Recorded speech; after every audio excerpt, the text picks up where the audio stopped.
The room was buzzing with laughter and clinking glasses, the kind of cheerful noise that usually made me smile. But tonight, I couldn't feel any of it. I stood by the edge of the room, dressed in a simple navy dress, watching my stepsister, Livia, twirl in her sparkling engagement gown. Everyone around her was smiling, complimenting her, praising how perfect everything looked. And then, as if on cue, my father's voice cut through the air like a whip. "Who wants this trash?" he sneered, pointing at me. The words hung in the room, heavy and sharp, and I froze. Heat rushed to my cheeks, not from the room's warmth but from humiliation that sank into my chest like a lead weight. My mother had passed years ago, and since then, I'd been doing my best to earn some shred of respect from him. But no matter how hard I tried, nothing was ever enough. Tonight, in front of all our family, it seemed I had failed again. I looked at Livia, hoping for a flicker of guilt or recognition, but she was laughing at some joke with her friends, completely oblivious to what had just happened. Her eyes sparkled with the kind of smug satisfaction I hated to see. She had always been the favored one, the one who received praise for things she barely did. And now, she got to watch me crumble in silence while she basked in the attention. I clenched my fists, trying to hold back the sting in my eyes. I felt trapped, exposed in a room full of people who would either laugh or look away, unsure of how to react. My heartbeat thundered in my ears, and I struggled to breathe without letting the embarrassment swallow me whole. Every instinct told me to run, to escape before I said something I'd regret. And then, unexpectedly, someone's hands were on mine. Callum Rhodes, Livia's fiancé, held my hands gently, steadying me without a word. His touch was firm but kind, as if he understood everything I was feeling without needing an explanation. The warmth of it was startling, a lifeline thrown to me when I thought I was drowning in shame. His eyes met mine, not with judgment or pity, but with understanding and something deeper, recognition of my worth that no one else in that room seemed capable of seeing. I blinked, stunned by the gesture, feeling a flicker of strength ignite inside me. Whispers went around, and I could sense the room noticing this quiet defiance, the way he was silently saying, "You are not what he says you are." For the first time that evening, I lifted my chin.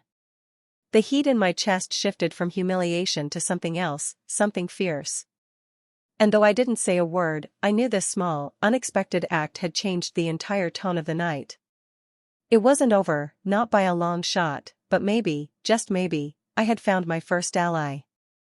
Ever since Mom passed away, life had felt like a battle I was destined to lose. She had been the one who always encouraged me, who believed in me when no one else did. After she was gone, Dad changed. Livia became the center of his attention, the golden child he praised for everything, no matter how small.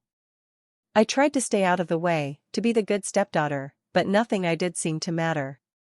Every accomplishment I worked so hard for was either ignored or met with a dismissive comment that made me feel invisible. Dad spent freely on Livia, funding her expensive clothes, weekend getaways, and the kind of parties I could only dream about. Meanwhile, I had to scrape by, constantly reminded that I wasn't enough. It wasn't just money, it was the way he spoke to me, the way he treated my opinions as if they didn't matter, and the way he compared me to Livia, always highlighting her as smarter, prettier, more capable. Each word, each gesture chipped away at my confidence until I felt like I was constantly walking on eggshells, trying not to anger him or make him notice my mistakes. At first, I tried to talk to him, tried to make him see me, but those attempts were always brushed off or met with anger. I learned to stay silent, to observe, to plan my own path without expecting support from him. The resentment built quietly over the years, a steady, burning fire that I couldn't ignore.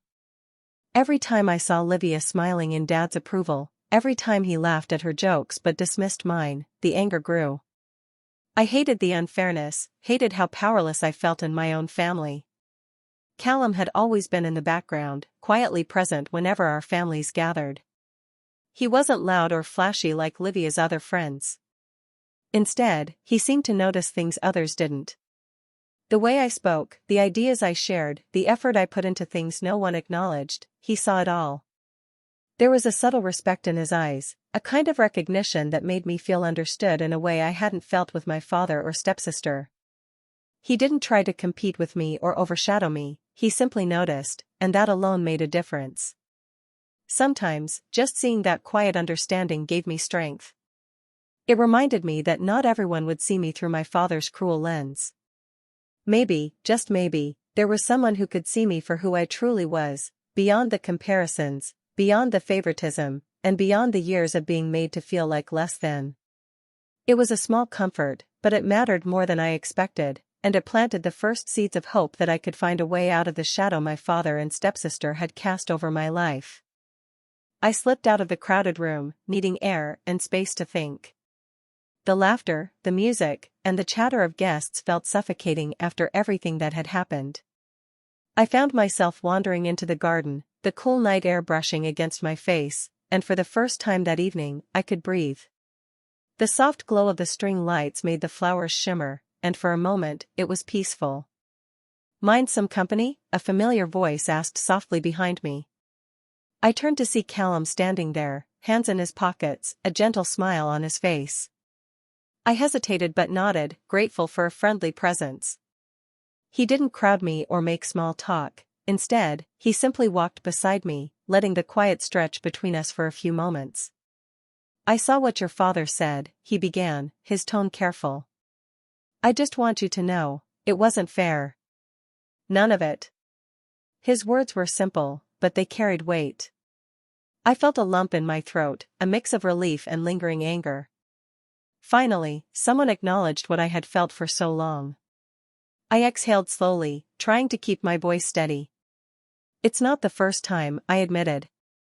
"Ever since my mom passed, it's been like I'm invisible, except when he wants to remind me I'm not enough. And Livia, she just soaks it all up, like it's a game." My hands fidgeted, twisting the edge of my dress as I spoke. It felt strange to say these words aloud to someone who actually seemed to understand. Callum listened without interrupting, nodding occasionally, his gaze steady and patient. "You're strong, Harlow," he said finally, "stronger than most people I know. I've noticed the way you handle everything, the way you carry yourself even when it's not fair. It's impressive." His sincerity hit me in a way I didn't expect.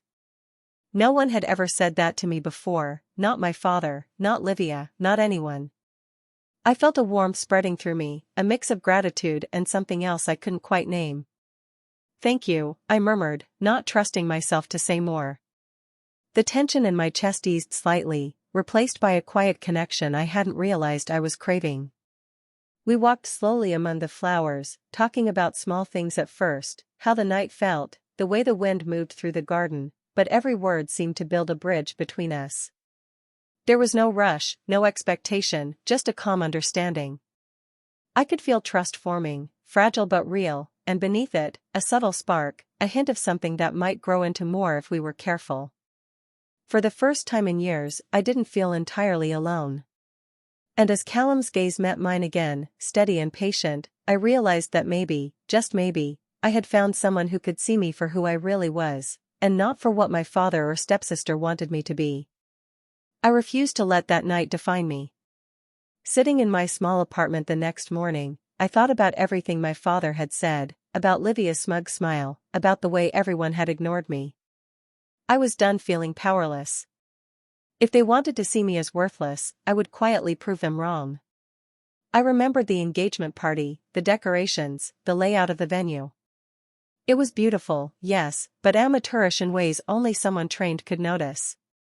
Architecture had always been my passion, and over the years, I had worked hard to make a name for myself. Now, I decided, it was time to use that skill. I called a few of the vendors who had worked on Lydia's party, casually offering some suggestions for future events. I redesigned the seating arrangements, adjusted the lighting plans, and suggested small but effective touches to make the space feel more elegant and cohesive.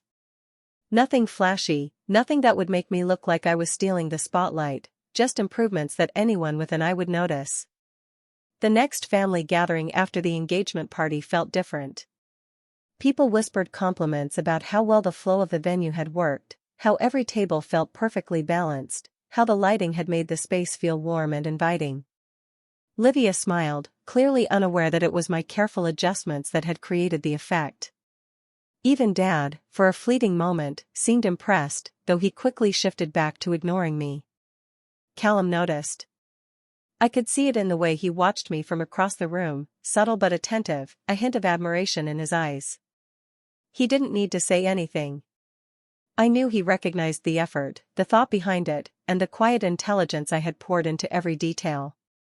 That silent acknowledgement was enough to make me feel proud, enough to remind me that my worth wasn't defined by anyone else's opinion. For the first time in a long while, I felt a small, sharp thrill of satisfaction. I hadn't announced myself. I hadn't demanded attention. I had simply used what I was good at to make a mark. It wasn't revenge in the loud, dramatic way that movies show, but it was real, and it was mine. Walking through the room, noticing people pausing to comment on little details, feeling Callum's approving glance, I felt a spark of confidence that had been missing for years. Maybe this was how it began, one quiet victory at a time, a way to reclaim the respect I deserved without stooping to insults or arguments. The realization gave me a strange sense of power, calm but undeniable. I didn't need to yell or fight to be seen. I just needed to show them, slowly, carefully, that I was more than the trash my father had called me. Even after the engagement party, nothing at home had changed. My father still found ways to put me down, though now it felt more calculated. At dinner one night, he laughed at Livia's latest hobby, praising her as if she had invented genius itself. "See how talented she is," he said, nodding at her. "I wish you put in even half this effort, Harlow." The words stung, sharp and unfair, but I forced myself to sit quietly, pretending not to feel the ache in my chest. Livia, of course, had learned quickly how to twist things to her advantage. At family gatherings, she whispered carefully constructed tales to friends and distant relatives, painting me as bitter and ungrateful. She spoke about how I complained about the smallest things, exaggerating my frustrations into stories that made me seem selfish. I watched people nod politely, believing her words, while I remained silent. The injustice of it made my blood boil, but I had learned long ago that arguing only gave them more ammunition. Instead, I began to observe them closely. Every small lie, every hypocritical action, I noted it. I started keeping a record, a mental, and sometimes written, catalogue of every unfair remark, every favor given to Livia while I was ignored, every manipulation I witnessed. I didn't know yet what I would do with it, but I felt a growing sense of control just in recognizing it. If they thought they could treat me as invisible, they were wrong. I would remember. I would wait. Callum noticed, of course. He never said it outright, but I could tell from the quiet way he watched me handle everything. He didn't intervene, didn't lecture me or criticize my father or stepsister. Instead, he seemed to respect the way I held myself, the way I refused to break even under relentless pressure. That respect wasn't flashy or verbal, it was in the little things, the way he lingered near me during family events, the thoughtful questions he asked, the moments when his eyes met mine and said without words, "I see you. I know what you're going through." It was a strange comfort, knowing someone noticed my strength when the rest of my family ignored it. That recognition gave me a quiet confidence, a sense that I wasn't entirely alone in this battle. I could feel the bond between us deepening, built on understanding, trust, and the shared knowledge that life wasn't always fair.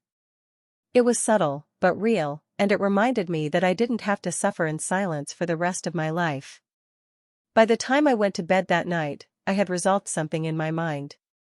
I wasn't just documenting my father and stepsister's wrongs for the sake of remembering. I was preparing.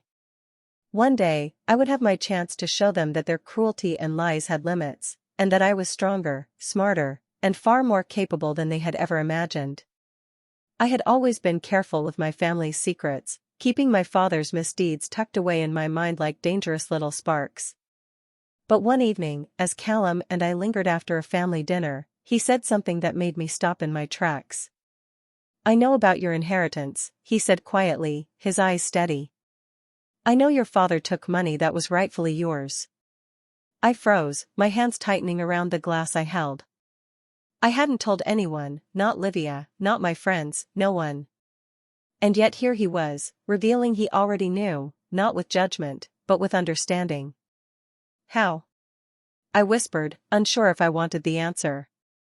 Callum leaned back slightly, calm and patient. I've noticed things for a long time. The way your father treated you differently, the way he spent on Livia, the way he dismissed your accomplishments, it all adds up. I did some checking quietly, not to interfere, but to know the truth. I couldn't stand seeing someone like you ignored and belittled for so long. His words hit me harder than anything my father had ever said. For years, I had been alone in my frustration, my anger, my quiet plotting. No one had ever truly acknowledged what I had been through. And now, Callum wasn't just acknowledging it, he was offering to help. I want to help you, he continued. Not to embarrass anyone, not to cause chaos, but to make sure you get the respect you deserve. Something inside me shifted. For the first time, I felt like I could trust someone completely, like I didn't have to carry this weight alone anymore. It was terrifying, yes, but also liberating. I had spent years planning, observing, documenting, waiting for a moment to turn the tables. And now, with Callum's support, that moment seemed closer than ever. We talked late into the night, quietly, carefully, outlining possibilities and weighing risks. I realized that revenge didn't have to be loud or obvious. It could be subtle, precise, and devastating in a way that left no room for my father or Livia to deny it. Callum didn't push or rush me. He simply stood beside me, steady and patient, letting me take the lead while offering insight and strategy. By the end of our conversation, a plan began to form, not fully, not in every detail, but enough that I could feel the fire of purpose igniting inside me. This wasn't just about proving my father wrong or exposing Livia. It was about reclaiming my life, my achievements, and the respect that had been denied to me for too long. For the first time in years, I felt a strange mixture of calm and exhilaration. I wasn't powerless anymore. I had an ally, someone who saw me clearly, and together we could set things right. And as I left that night, the weight that had pressed on my shoulders for years felt lighter, replaced by the quiet certainty that my comeback was about to begin, and that it would be calculated, precise, and unforgettable. I moved carefully, choosing every word and every moment with purpose. If my father and Livia wanted to paint me as the weak one in the family, I was ready to show them just how wrong they were. My plan wasn't loud or messy. It was slow, thoughtful, and built on truths they had always tried to hide. At a charity dinner my father hosted, I greeted his business partners with a calm smile, asking simple questions about their recent projects. When they complimented the event, I gently mentioned how stressed Livia had been planning everything. She tried, I said softly, but she kept forgetting the vendor's instructions. Dad had to jump in at the last minute. I didn't accuse her of anything. I simply let their own imaginations fill in the gaps. Soon, I noticed raised eyebrows and quiet murmurs. People were beginning to see Livia in a different light. At another gathering, I was chatting with a few family friends when someone praised Livia's new business idea.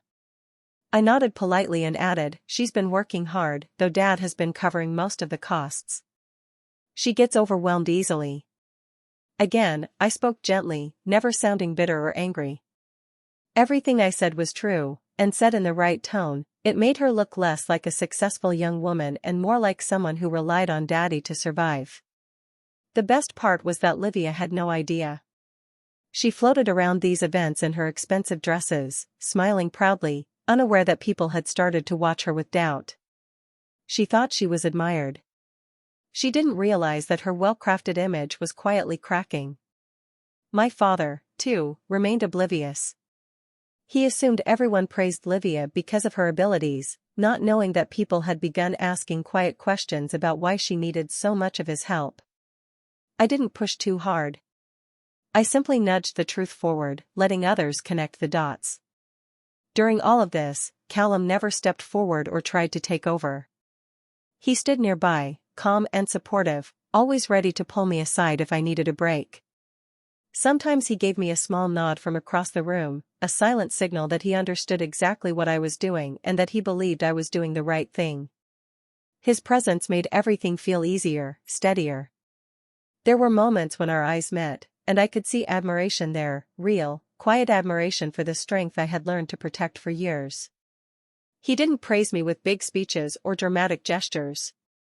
He supported me simply by being there, by noticing, by understanding. Each small shift in people's opinions felt like another step toward reclaiming the respect I deserved. And for the first time, the power I felt didn't come from anger, it came from clarity. I wasn't destroying Livia. I was just letting the truth breathe after years of being buried. And I knew this was only the beginning. The morning of the pre-wedding brunch felt different. I walked into the sunlit room, calm but ready, carrying a folder with documents I had quietly gathered over months. Family, friends, relatives, and a few business contacts filled the tables, chatting and sipping coffee, unaware of what was coming. Livia floated around, radiant and oblivious, while Dad laughed at her jokes, clearly proud. I took a deep breath and asked for everyone's attention. The room quieted instantly. I didn't yell or accuse, I simply began presenting the facts. I showed how Dad had mismanaged parts of the family wealth, how he had given Livia privileges and funds that should have been mine, and how his favoritism had shaped family decisions unfairly. Every piece of evidence was clear, documented, and undeniable. At first, there was a stunned silence. I could feel eyes shifting between me, Livia, and Dad. Livia's confident smile faltered as whispers began to spread. People started connecting the dots on their own, realizing that what they had assumed about Livia's accomplishments was not entirely accurate. She looked around, panic creeping into her expression as she noticed the change in the atmosphere. Dad's face went pale. He opened his mouth, trying to interrupt, but I calmly continued, letting the facts speak for themselves. There was no shouting, no dramatics, just the truth laid bare. Slowly, Dad realized that he had no escape. He cleared his throat and muttered a public apology, admitting his favoritism and mistakes in front of everyone. The weight of years of humiliation I had endured seemed to lift instantly. Family friends whispered among themselves, nodding at me with respect I had never seen before. Livia slumped into a chair, her image of perfection shattered, and for the first time, I didn't feel anger or triumph toward her, just the quiet satisfaction of finally being recognized. The room's energy shifted, and I could sense that I had earned a place of respect that was long overdue. Callum stood beside me, his hand brushing mine lightly as he gave me a small, approving smile. His eyes shone with pride and something deeper, a mixture of admiration, affection, and quiet relief that I had taken control of the situation without losing myself. That silent support meant more than any praise from anyone else in the room. As the brunch continued, people came to me with compliments, asking questions, acknowledging my intelligence and patience. I spoke with grace, answering politely, letting the recognition sink in. Livia stayed mostly quiet, aware that the room no longer revolved around her, while Dad avoided my gaze, his words no longer cutting or dismissive. By the time the brunch ended, I felt a calm certainty. I had turned the tables without anger, without spectacle, and without losing myself. I had reclaimed my place, my respect, and my dignity. And standing next to Callum, sharing a glance that spoke volumes, I realized that some victories were not just about proving others wrong, they were about finally seeing yourself as you were meant to be seen. Later that evening, after the brunch had ended and guests had gone, I found Dad alone in the study. The air was heavy with silence, and I knew it was time to speak, not in anger, but with clarity. "We need to talk," I said, my voice steady. He looked up, surprised, but didn't interrupt. I took a deep breath and began. "For years, I've lived in your shadow, trying to earn respect that should have been mine from the start. I watched you favor Livia in every way, and I felt invisible. Your words, your actions, they hurt more than I can explain. I resented every comparison, every dismissal, every little sign that I wasn't enough." My voice shook slightly, but I held his gaze. He opened his mouth, tried to defend himself, but I didn't let him speak yet. "I need you to understand how your choices affected me. Not just emotionally, but in how I saw myself. I've worked hard to be the person I am today, despite everything. I'm angry, yes, but I also forgive you. I forgive you because I refuse to let this continue to weigh me down." Dad looked down at his hands, his face pale. For the first time, I saw hesitation, reflection, and perhaps regret. He said nothing for a long moment, and then quietly murmured, I didn't realize. I never meant to, but the words faltered. He knew he couldn't undo years of neglect, and somehow, that recognition felt like a victory. I didn't need his approval anymore, I was finally standing on my own. Later, I saw the consequences of years of arrogance play out with Livia. Her friends and some distant relatives, now aware of her lies and the truth behind Dad's favoritism, looked at her differently. Invitations dried up, subtle rebukes were made in her presence, and for the first time, she realized the fragile image she had built was crumbling. She was forced to face the reality that charm and privilege only carried someone so far. Callum found me after everything had settled. His eyes were full of emotion, and for a moment, I saw his admiration, pride, and something more. Harlow, he said softly, taking my hands in his, I've felt this way for a long time, but seeing you now, standing strong, facing everything, you inspire me. I care about you, more than I've ever let myself admit. I felt my chest tighten, a mixture of relief, warmth, and a deep connection. I feel the same, I whispered. It wasn't just romance, it was trust, respect, and understanding forged through shared struggles and victories. We stood together quietly, hands intertwined, letting the weight of the past lift, and the promise of a future built on equality, respect, and honesty settle in. For the first time I felt truly free, loved, and worthy, not because anyone else declared it, but because I had claimed it for myself. The moving truck had just left, and I stood in the middle of my new apartment, the scent of fresh paint and new beginnings filling the air. Every piece of furniture, every book on the shelf, every little decoration was mine to place and arrange. For the first time in years, I felt completely in control of my life. This space wasn't just four walls, it was a symbol of independence, hard work, and the victories I had quietly earned. I sat on the couch, letting the quiet settle around me, thinking back on everything that had led to this moment. The years of feeling invisible, the endless comparisons to Livia, the humiliations, and the betrayals, all of it had shaped me. But instead of breaking me, it had taught me resilience. I had learned patience, strategy, and how to value myself even when no one else did. Revenge had been part of the journey, yes, but it wasn't just about hurting them, it was about reclaiming what was mine, respect, dignity, and self-worth. The phone buzzed with a message from Callum, checking in, asking if I was settling in okay. I smiled, feeling warmth spread through me. He had been there, quietly supportive, never rushing, never demanding, just steady. I realized our connection was more than affection, it was trust and understanding built on shared experience. I felt grateful, not just for him, but for the clarity that life could finally be mine on my terms. My eyes fell on a framed photo from the engagement party, the one that had started all of this. I picked it up and studied it, the memory of Dad's cruel words and the silent support of Callum coming back in sharp detail. I remembered the humiliation, the anger, and then the strength I had discovered within myself. I traced my fingers over the frame and smiled softly. That moment, painful as it had been, had set everything in motion. I realized something profound. Without being underestimated, ignored, and called trash, I might never have discovered who I truly was. The anger, the betrayal, the quiet plotting, and the eventual triumph had all led me here, to a place where I didn't need validation from anyone else.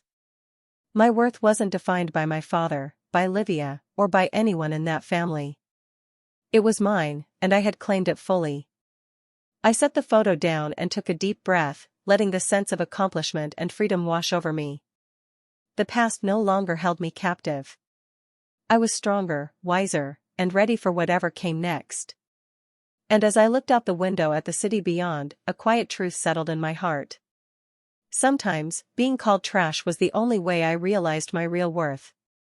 For the first time, I felt truly at peace, proud of myself, and hopeful for the life I was building, one entirely my own.